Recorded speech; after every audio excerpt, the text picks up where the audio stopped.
Alright. I had to get my dog situated. Now I gotta find... Hold on. Okay, here we go.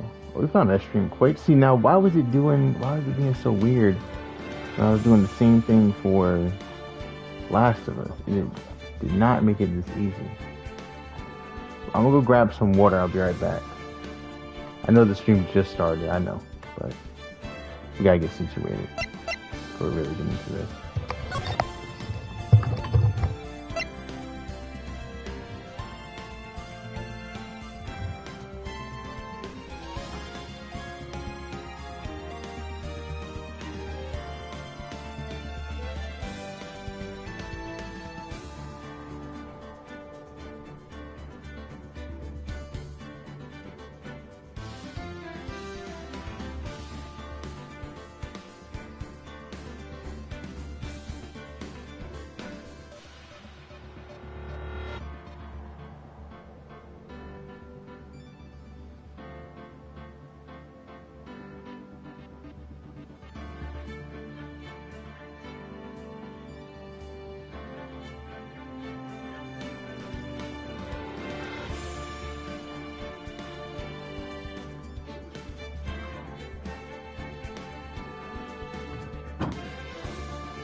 We're locked.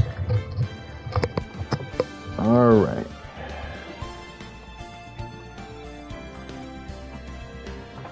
Ace Attorney, Phoenix Wright, Justice for All. Let's go. It's only got this one episode available. We completed all 4 episodes on the channel finally. I don't really remember the voices I did, but I think I'll come up with some shit as we go. The Lost Turnabout. That lady looks like Penny, but this could be a whole nother set of cases. I have no clue. I don't even know how different the gameplay is, but I guess they're gonna teach me. I hope they teach me. What the fuck is this music? How did I get into this mess? That's far enough. You can't run forever, Mr. Phoenix Wright. Oh, hell. Why is he chasing me? Ho, ho, ho, ho, ho. It is not Christmas yet. But I'm just a simple... Silence! You are no longer worthy of your title. Yes, I missed part of that dialogue. Oh, so we just killing motherfuckers now. What the hell? I mean, we were kind of already doing that, but... I guess he had a nightmare in the District Court Defendant Lobby, #1. September 8th, 9:08 a.m. Oh, his phone. Okay, dynamic shots now, okay. What a nightmare. I bet it was his ringtone that caused it. I really shouldn't be dozing off right before a trial starts anyway. Huh. Looks like they hung up. Ah, good. I finally found it. Who the fuck are you? Talk about a close call. I hate to do this to you, but... It's nothing personal, Mr. Attorney. Bro, what do you got going on with his eyelashes? What did they do to my boy? A few minutes later, District Court Defendant Lobby #1. I got whacked over the head with a damn fire extinguisher. What the fuck? Ouch, my head. It's throbbing. And why does it feel so foggy in here? Good morning. Good morning. What's wrong? You don't look well. People are at their best first thing in the morning. Where's that fighting spirit? Sorry. But can you please turn the cheeriness down? Or cheeriness down? My head sort of hurts. Roger that. Am I in trouble or something? Huh? Trouble? Wait a minute. Never mind. You're a policewoman, right? I thought maybe I had done something wrong. What are you talking about? I'm the one in trouble. What? I'm placing my life in your hands today, Mr. Phoenix, right? Life in my hands. You promised me. You said you would prove that I was not guilty. Not guilty. Just when I thought all hope was lost, when all the other lawyers had laughed me off. Leave it to me, you said. You, the one and only Phoenix Wright, came to save the day. And just like that, I was moved to tears, sir. I'll never forget what you're doing for me, ever. Let me see the court record. So we're in the middle of a case. So we got the attorney's badge, of course. Got a cell phone. I found it in my pocket, but I don't remember what it means or how it got there. Okay, so it's not even his phone, probably. Or maybe it is. Dustin's autopsy report. We're going to have to open this. Can we open this? No. Time of death, September 6th, 6:28 p.m. I'm sorry, I'm a little foggy myself. Cause, broken neck. Body was also covered in bruises. God damn, bro. So Dustin is dead. Glasses. Found under the victim's body. Pieces of nearsighted lenses are found nearby. Okay. Nearsighted lenses. So maybe he's gonna say that these are Birdie's glasses, but she's farsighted. I'm gonna assume that's something that can happen. I have no clue what this case is. Like the last time we did this, I knew some of the shit that was going down. I don't know what's going down right now. What is this girl babbling about? Actually, I really love to watch proceedings, and I always root for you to win. When I'm off duty, I like to come here and... What's wrong? You've been acting really strange, and you keep staring at me. You're making me kind of nervous, sir. Oh, sorry. I'm afraid to ask, but here goes. So, this might sound bad, but, who are you? What? Mr. Wright, how can you say that? How can you do this to a fragile heart of a girl about to go on trial? You're absolutely horrible. No, I mean, I didn't mean it like that. Is this how a defense attorney treats his client, sir? I can't believe this. No, it's just, well, I think you have the wrong person. Yes,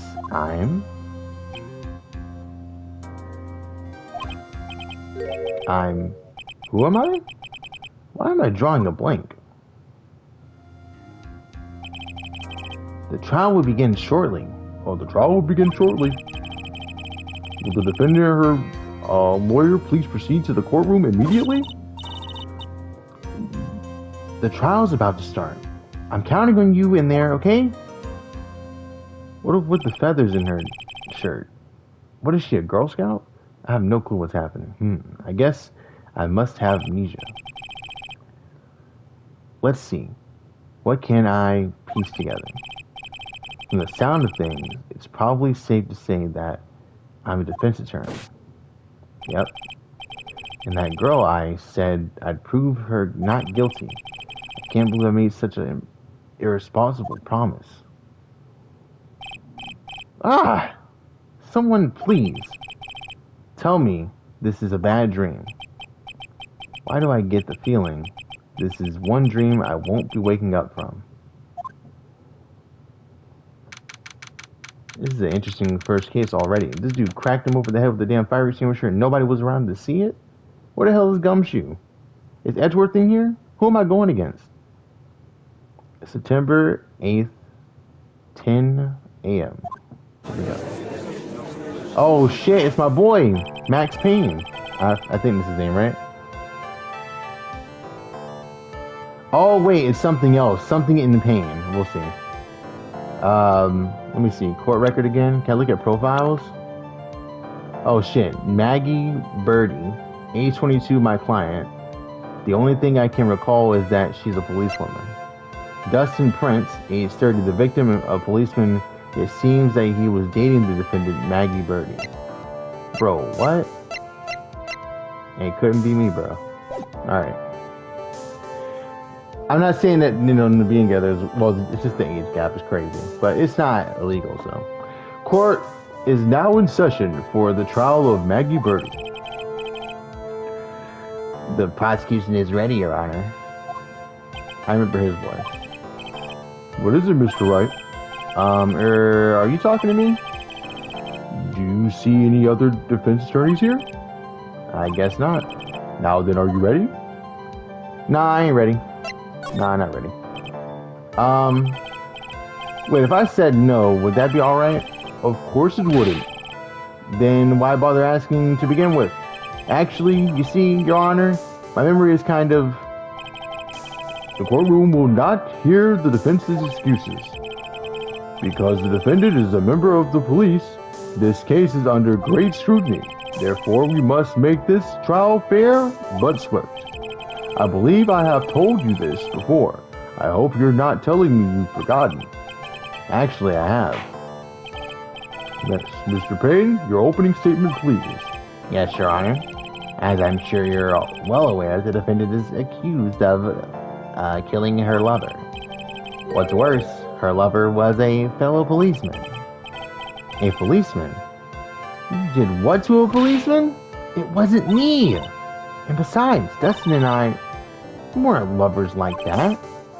In any case, the prosecution will prove that the guilty party is none other than the defendant. Very well. Mr. Payne, please call your first witness. Yeah. It's been a while, Mr. Wright. Let's see what you've learned since last time. I won't show you any mercy this time, rookie. Okay. And who are you again? The prosecution calls Detective Dick Gumshoe to the stand. Oh, it's my dog. Here we go. Don't let me down, Mr. Wright. Nowhere to hide. I'm so dead. Alright. Witness, please state your name and occupation. My name is Detective Gumshoe, sir. I'm the detective in charge of homicides down at the precinct, sir. You don't look very well, detective. Well, sir, the defendant, she works under me, so, You work under that detective? Yes, sir. And while I was a trainee, he was always watching out for me, sir. He's such a wonderful guy, sir. I'll never forget what he's done for me. Okay, calm down. I believe you. Detective Gumshoe, please describe for us the details of this murder. Yes, sir. It happened at the park near headquarters, Expose Park. The victim was one of the local cops, Destin Prince. He was pushed down from the benches on the upper path, sir. The landing beat his body up bad and snapped his neck. Damn. The details are listed in the report that was distributed yesterday. Yes. This autopsy report, correct? Why do I not remember getting a copy? I definitely already read that, Phoenix. I see everything is in order here. Even the estimated time of death is unusually well documented. Yeah, usually it's a little bit off. Him saying that, though, makes me think we're going to have to call that into question at some point. Like we did in the last game. The victim's watch stopped from the impact of the landing, sir. The results of the autopsy confirmed the time of death. If I may, Your Honor, the prosecution would like to submit this photograph. Very well. The court accepts it into evidence. Alright, crime photo number 1. The victim fell from the walking path above. Now then, I recall at yesterday's preliminary hearing, a very important piece of evidence was brought to our attention. Yes, Your Honor. Yes, sir. Yes, I guess. Mr. Wright, is your head on right today? There was a very crucial piece of evidence found under the victim's body. Was there? Have you lost your mind? Well, actually, It's just nerves. Give me a second. What? How can you talk like such an amateur? I thought you were a pro, sir. I keep changing her voice because I'm expecting Maya to show up again, so I'm trying not to keep her sounding like Maya. Um, all right, sir. I'll help you through this. At a time like this, maybe you ought to take a glance at the court record. I did that. And we still can't open this. I already read this part. Let's read this. Can we check it? Alright, so we got the officer hat. We got him laid out. His watch must be on his left wrist right there. He looks pretty fucked up. I can't make out anyone up on the bridge there. There seems to be somebody with a scarf, but I mean, who knows? I think I see three male builds and one female build. I'm guessing the one leaning over with the scarf is the guy who hit us with the fire extinguisher earlier. He's right next to the girl, and I'm thinking the girl is probably the defendant that we have with us, Birdie. Now, the guy who hit me with the fire extinguisher, he's not listed in our profiles right here. We just have Winston, that's his name, Winston Payne, age 53. The prosecutor for this case lacks presence, generally bad at getting his points across. Dick Gumshoe, age 31. I think he was 30 in the last game, so it's been 1 year, I guess. Detective is at the local precinct in charge of initial investigation. Alright. Court record. Yep. Info about evidence and people involved with this case are listed there, sir. You can look at the court record by pressing the R1 button. The R1 button, huh? You really know what you're talking about, don't you? It's too bad I'm a cop, right? Just think. I could totally be a legal aid instead. Mr. Wright? Yes, Your Honor? The court is in session. Save your chit-chat for later. Sorry, Your Honor. Well, I guess I'd better check the court record and see what I can find. What was it again? The R1 button? Alright, Mr. Wright. Let's see if your notes are in order. What was the piece of evidence found underneath the victim's body? It had to be the glasses, right? Yeah. That's simple, Your Honor. A broken pair of glasses. That's right. The victim grabbed her or his killer's glasses as he was being shoved, sir, and held on to them as he fell. Hey, you give me that evil eye. Those glasses you're wearing. Yes, these are my spare pair. But these glasses they found at the scene of the crime are not mine, I swear, sir. You sure about that? Look, it was a coincidence that on the same day, I accidentally stepped on mine. A coincidence, she says. Your Honor, I have further evidence to present. Oh? You have more? And this evidence is very decisive. Oh, God. Very well. Let's hear from our witness about this evidence. Witness testimony. Decisive evidence. Oh, this is different music. I don't recognize this song at all. It's nice, though. It's not overbearing. No, it's just real chill. Okay. There's something even more incriminating than the glasses under the victim's body, sir. During his date, the victim was pushed from the bench area, but he managed to write the culprit's name on the ground where he landed. I don't like saying it, but it was clearly the defendant's name, Maggie, sir. With this piece of evidence and the glasses, it's hard not to say she's the culprit.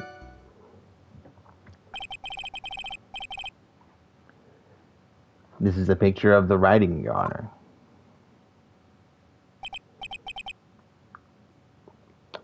Why is this? Why this is... Yes. Oh, yes. I can see her name is clearly written there.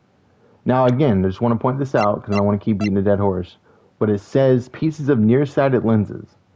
So that's probably going to be a crucial thing there. If she has far-sighted lenses, or someone maybe slips up and says the wrong details, that's going to help us. I feel like they wouldn't put that there if that wasn't important. And we don't even know what kind of glasses he has. But we know she has a broken pair somewhere.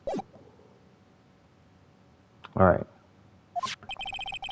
The prosecution would like to submit this picture. Understood. The court accepted into evidence. Crime photo 2, a photo of the area around the victim's hand. As if the glasses alone didn't make you look suspicious. The victim even wrote your name clear as day on the ground. But I already told you. Those glasses aren't mine. And how do you explain his dying message? It's a conspiracy. I'm not guilty, sir. Mr. Wright, you may cross-examine the witness. So really what we gotta do is just press. I remember that. But I don't think Phoenix remembers that, so they're probably going to explain it. This is it. I'm counting on you. Sure, but what am I supposed to do? What? This isn't like you at all. Normally, this is the part where you get in the witness' faces. Get in their faces and do what? Guess there's no way around it. Okay, I'm going to lend you a hand. The prosecution's witness all hide things from the courtroom. Which means they lie from time to time. Lie. But isn't that detective your superior? Well, even if they don't mean to lie, sometimes people just remember things wrong. Like that detective. He does sort of look like a scatterbrain. It doesn't matter. Either way, it's bad for us, sir. That's why when you question witnesses, you have to find and expose their lies. Mr. Wright, your cross-examination, please. Yes, Your Honor. Talk about a trial by fire. Here goes nothing. As long as I can expose the lies, we should be alright. It would be funny as hell if my mic was muted. It's not. Okay. Decisive evidence. There's something even more incriminating than the witness's glasses under the victim's body, sir. So even if we know that this isn't all that incriminating what he's saying, or indicative of a lie, you still press him so we can see what else he has to say. Like kind of expand his thoughts a little bit more, and maybe even add something to his testimony. About those glasses. Do you have any proof that those belong to my client? Lenses are for nearsightedness and are almost the same strength as hers. Almost the same strength as... Okay, so... She needs it for her nearsightedness. And they're about the same strength as hers. Now, we still need to know what her prescription is. Even those frames look kind of like the one she's wearing in her ID, pal. What should I do now? I think we should keep pressing because he's basically saying they kind of look like they're the right ones, but it doesn't necessarily mean they are the right ones. Hold it. Almost and kinda are not good enough in a case like this. Do you have more definitive proof? Is there something that clearly links the defendant with those glasses? The dirt and sand rubbed around any traces of fingerprints or anything else. So what you're saying, detective, is that you have nothing that proves those glasses are my client's. Something like that. What? I see. So there is no proof. Wow, that was amazing. I could totally feel it down in my gut. During his date, the victim was pushed from the bench area. So he got pushed off a bench to the ground. And nobody saw who pushed him. It's a little weird.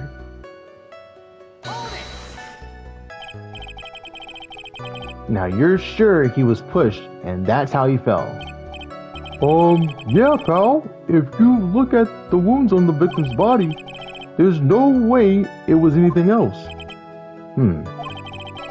Please continue with your testimony, detective. Anyway, the victim fell pretty far. But he managed to write the culprit's name on the ground where he landed. The culprit's name? Yeah, I was surprised too. Who took these pictures? Was it the detective? Was it him? We haven't seen anything about a camera at all yet. I didn't want to believe it, but was the name that of my client? Yeah. I don't like saying it, but it was clear the defendant's name, Maggie, sir. Okay. Are you absolutely certain?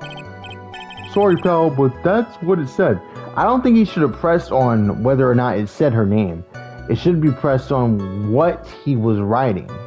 Because how do we know he wrote, saying he wrote Maggie? How do we know that was his complete thought? That would have been a better way to press that. But I don't know. Phoenix is kind of all over the place right now. So maybe he's like not pressing because his mind isn't clear.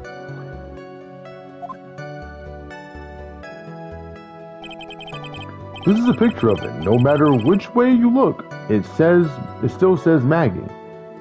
Well, if you look at it upside down, it actually says, I don't know. Anyways. You know what I'm curious about seeing this photo of him with his finger like that? He's facing to the right? You see this? Hold on, let me show you. Look. He's facing towards the right. Okay. Oh no, he's still facing towards the right, never mind. I thought it was going to be two different looks. And his finger was extended too, in both photos. Bro, no one saw... I don't know, he must have been trying to write something, I guess. I want to assume it was for the better. We'll see though. He's got a point. Hey, hold on. Huh? Don't me. I know the picture says Maggie, but now that she mentions it, something does feel kind of off about this picture. What feels off about this picture? That's how you know you found a contradiction. Now hurry up and present some evidence. But that's the spot. So that's what spotting a contradiction feels like. I better check the court record again. Hold on. Let me see. Broken neck. Oh, yeah. Right. How the fuck did he write anything with his neck broken? How did I not catch that? Jesus. But it has to be it, right? Yeah. How could he have written anything down if his fucking neck was broken? It doesn't even make sense. Okay.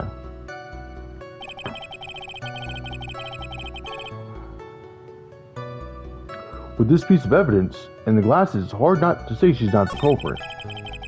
Do I present on that? Do I present on this? He managed to write the culprit's name on the ground where he landed. It has to be this. I fucked up, didn't I? Oh, fuck. No! That must have not been it. Alright. Let's hear the whole thing then. Let's press this last thing and then we'll ask about it. Alright. No. You are certain that the victim who wrote and you are certain that it was the victim who wrote the name on the ground. So this is where we're supposed to present it. Okay. There were scratches on his fingers from the rough sand, and there were grains of sand stuck under his pointer fingernail. It certainly seems that the name was written by the victim himself. That didn't go well. If the writer really was the victim himself, then we're in a lot of trouble. Don't give up. Keep the fighting spirit going. I'm glad you're all pumped up, but I really want to see your special move, sir. My what? You always look so cool when you present evidence. Present evidence.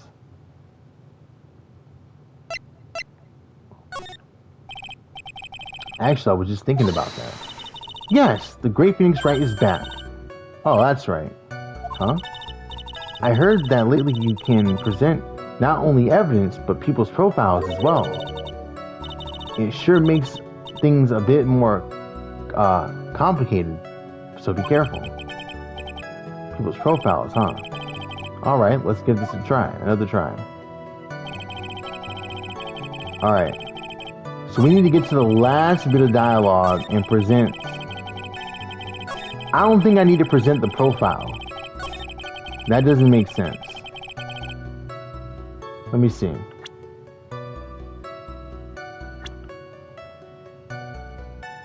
Oh! Actually, the name isn't spelled right. M-A-G-G-I-E. I pressed the wrong button.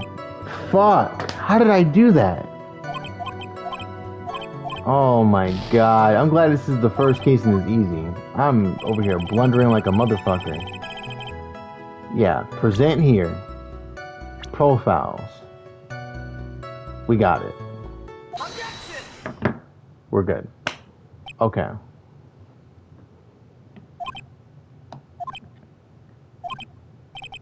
What is it?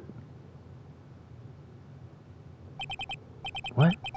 What's come over me? Without thinking, I just blurted out objection. And I yelled it at the top of my lungs, fingers outstretched, ready to take on my opponent. What a rush. Detective Gumshoe. You talking to me, pal? Please state the defendant's name for me. What are you trying to prove with this futile exercise, Mr. Wright? You'll see, this is a very crucial line of questioning. Actually, Mr. Payne, you can answer the defendant's name if you please. Where is this ridiculous question coming from? The defendant's name is Maggie Birdie. I think someone needs to check the court record. What? It says right here that it's Maggie Bird. Ah! It looks like the bird caught the cat napping. What's going on here? I have no idea either, sir.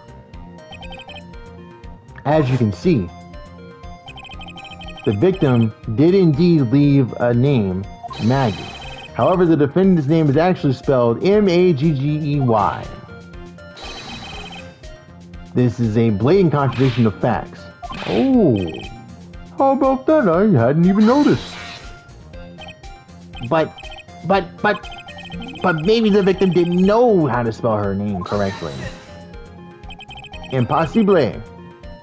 May I remind you that it was you who said the defendant is accused of killing her lover. If they were truly lovers, it would be impossible for him to have not known her name. No! This is very true. Mr. Payne? Yes, Your Honor. Are you absolutely certain that the defendant and the victim, Dustin Prince, were in fact lovers? Yes, I'm quite certain, Your Honor. They were a well-known couple in the police force. Detective Gumshoe, please testify for the court the relationship between the victim and the defendant. Yes, sir. He can give testimony on that. She says they weren't actually lovers, though. She's right here. We could fucking ask her, but of course she's gonna say they weren't, right? So I guess not. That's what any other perspectives. Dustin and Maggie. Officer Prince and Officer Birdie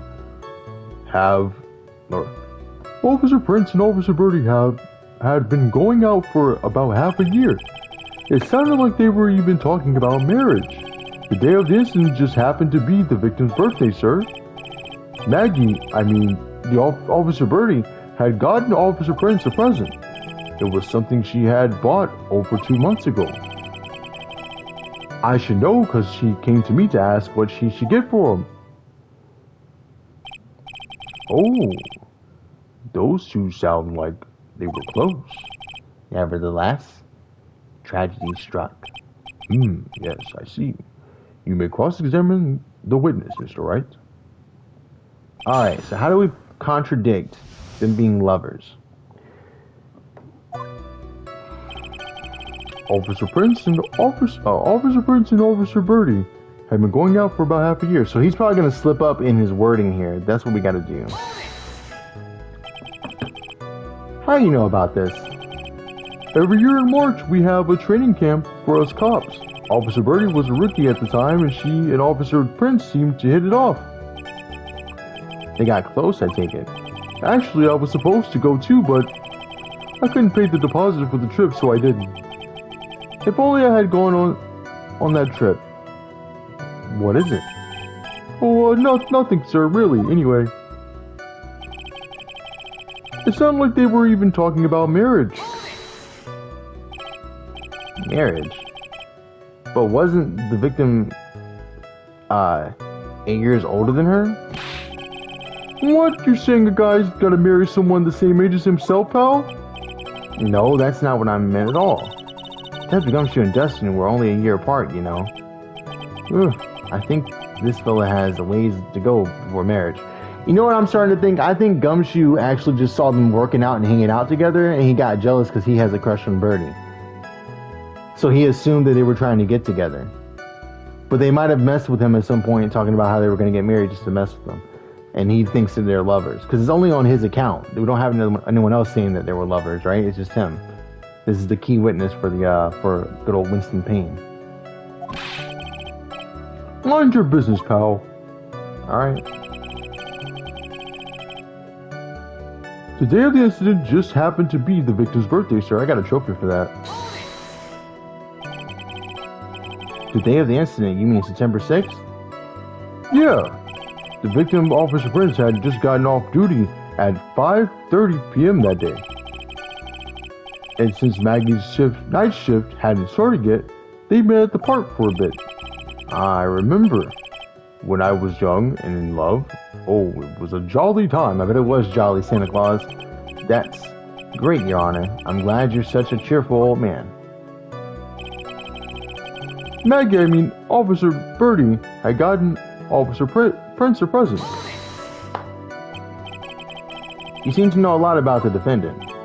Well, that's because I'm her boss, and I've got to watch out for my subordinates. But even what she was going to give as a present, isn't that going a bit too far? Hey, pal, watch what you say. I know everything that happens under me. If someone so much as scratches there, I really don't need to know that much. Mr. Wright, please refrain from badgering the witness. I agree. Even if the witness has a crush on the defendant, that should not be a point of discussion at the Oh, no, it definitely should. Whoa, wait a second, why are we talking about this? It's all your fault, pal. You're guilty, guilty, guilty. I should have you arrested. I think the good detective is about done here. It was something she had bought over 2 months ago. What was it exactly? You can tell me? Over 2 months ago? Yup, she is a very considerate woman, pal. So, what was the birthday present? She got him a glove. She bought this man a glove? Alright, whatever. A single glove. Why would she give him one? Actually, Your Honor, the glove in question is a baseball glove, obviously. Oh, I see. A baseball glove. Officer Prince was a huge baseball fan. A baseball glove? Let's keep talking about that. Just now, I believe you said that the present was something she had bought over 2 months ago. Well, yeah. Are you saying she bought the glove at a store for that far in advance? No, nothing like that, pal. Then what is it like? She ordered it. It was custom made. Custom made. The glove was custom made. Yup, that's what I said. So the glove was custom made. Your Honor, I really don't see how this glove is related to this case. Yes, it would rather... Oh, you know what else that would help with? Which hand is the glove for? That's going to be important too. Because the catchers because like you're catching with, like, you're going to throw with your dominant hand. You're going to catch it with your not so dominant hand, right? So the glove was for his, let's say the glove was for his left hand, but then he wrote in the sand with his right hand, then that would make sense. But if the glove was for his right hand and he wrote with his right hand, that's inconsistent because it's not his dominant hand. Why would he write with his non-dominant hand? We use the one that he's more fluent with, you know what I mean? In terms of writing. That could be very important, actually. Yes, it would seem that there is little relevance. What do you think, Mr. Wright? Do you think this glove is really relevant to the case? Yeah, of course. I don't know where this will lead me, but of course it is relevant. The glove is the key to the whole case. Yes, bluffing to the max. Now, this is the Mr. Wright I know. I'm so happy you're back, sir. I was wondering how long it'd take. This is great. Crushing people. Feels like I've done this before. As if I used to do this to squeeze information from even the most tight-lipped people. Tight lips, huh? Very well. If you are that convinced, then let's hear some more about that matter. Actually, I brought the glove with me today. And? Why didn't you say this earlier? Hurry and show the glove to the court. Well, I didn't think it had anything to do with this case. Anyway, here it is. That's for the right hand. That's exactly what I was just saying. It's rather yellow, isn't it? A birthday present for the victim, Maggie, is custom made. Or from Maggie to the victim, it was custom made.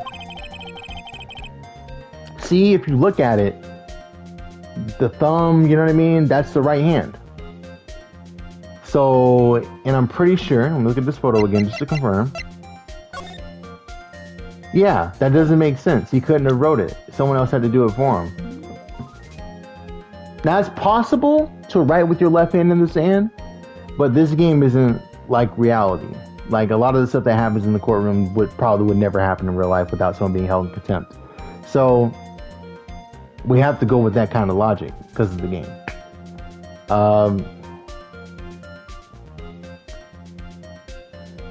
Officer Prince really liked the color yellow.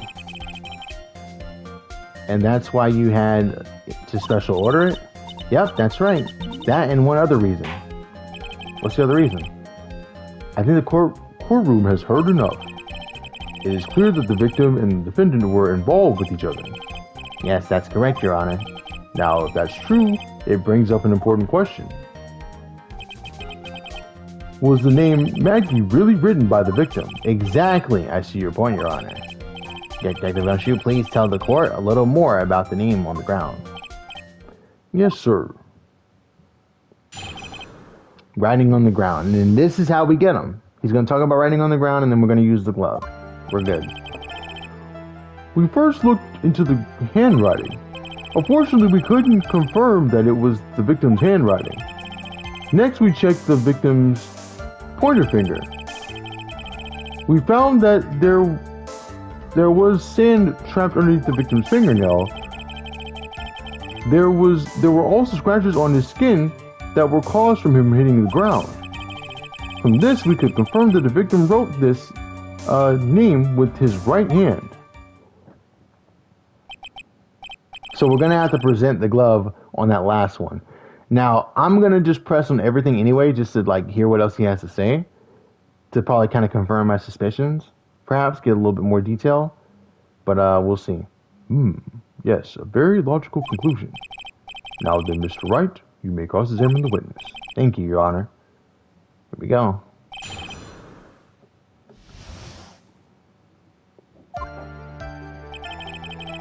We first looked into the handwriting.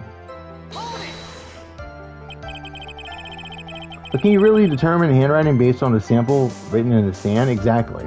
Because your handwriting in the sand is going to be completely different from how you hold a pencil. Completely different.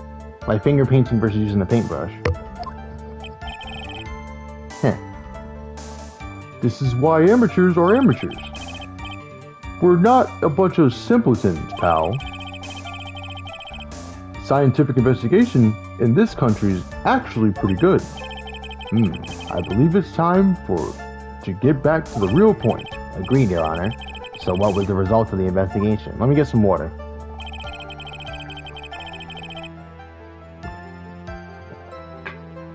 Unfortunately, we couldn't confirm that it was the victim's handwriting.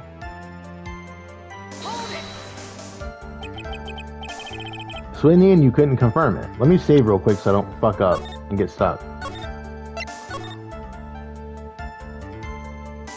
There we go.